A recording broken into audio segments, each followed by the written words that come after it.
രാഹുൽ മാങ്കൂട്ടത്തിൽ MLA-ക്കെതിരെ പരാതി നൽകിയ അതിജീവിതയുടെ ഭർത്താവിനെ യുവമോർച്ച നേതൃസ്ഥാനത്ത് നിന്നും മാറ്റി. തദ്ദേശ തെരഞ്ഞെടുപ്പുമായി ബന്ധപ്പെട്ട് പഞ്ചായത്ത് ഘടകം നൽകിയ പരാതിയിലാണ് നടപടി എന്നാണ് വിശദീകരണം. ഐഷത്തുൽ ഷംന പാലക്കാട്ട് നിന്ന് വിവരങ്ങൾ നൽകും.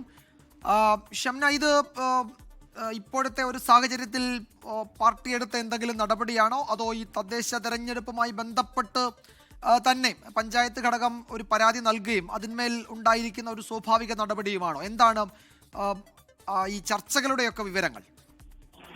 വിജയകുമാർ, ഇത് തീർത്തും പാർട്ടിക്കകത്തെ, അതായത് ഈ തെരഞ്ഞെടുപ്പുമായി ബന്ധപ്പെട്ട് ഉണ്ടായ ചില കാര്യങ്ങൾ തന്നെയാണ് ഇത്തരത്തിലുള്ള ഒരു നീക്കത്തിന് പിന്നിൽ എന്നാണ് ഇപ്പോൾ പാർട്ടി വ്യക്തമാക്കുന്നത്. BJP-യുടെ പാലക്കാട് വെസ്റ്റ് ജില്ലാ അധ്യക്ഷനാണ് ഈ കാര്യം വെളിപ്പെടുത്തിയിട്ടുള്ളത്. അതായത് രാഹുലിനെതിരെ പരാതി നൽകിയ അതിജീവിത അല്ലെങ്കിൽ ആ ഒരു കേസ്, അതിന്റെ ഒരു വശം പോലും ഇതിലില്ല. മറിച്ച് ഈ തദ്ദേശ തെരഞ്ഞെടുപ്പ് കാലത്ത് പാർട്ടിയിൽ സജീവമായി പ്രവർത്തിച്ചില്ല, പാർട്ടി പ്രവർത്തകർക്ക് വേണ്ടി വോട്ട് ചോദിച്ച് രംഗത്തിറങ്ങിയില്ല എന്നതുൾപ്പെടെ ചൂണ്ടിക്കാട്ടിയാണ്. മറ്റൊന്ന്, സുരേഷ് ഗോപി ഉൾപ്പെടെയുള്ള കേന്ദ്ര നേതാക്കൾ എത്തിയ സമയത്ത് പ്രോട്ടോകോൾ പാലിക്കാതെ പ്രവർത്തിച്ചു എന്നത് തുടങ്ങിയുള്ള ചില പരാതികളാണ് ഈ ജില്ലാ അംഗങ്ങൾ ജില്ലാ ഘടകം നൽകിയിരുന്നത്.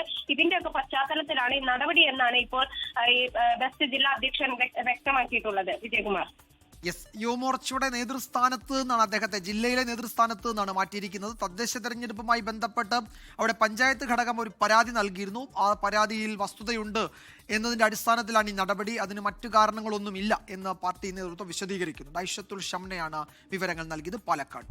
ലോകത്തെവിടെയായാലും ഏത് സമയത്തും 24 വാർത്തകളും ഓഗ്മെന്റഡ് റിയാലിറ്റി പാക്കേജുകളും എക്സ്പ്ലെയിനറുകളും വിശദമായി കാണാൻ ഞങ്ങളുടെ YouTube ചാനൽ നിങ്ങൾക്ക് സബ്സ്ക്രൈബ് ചെയ്യാം.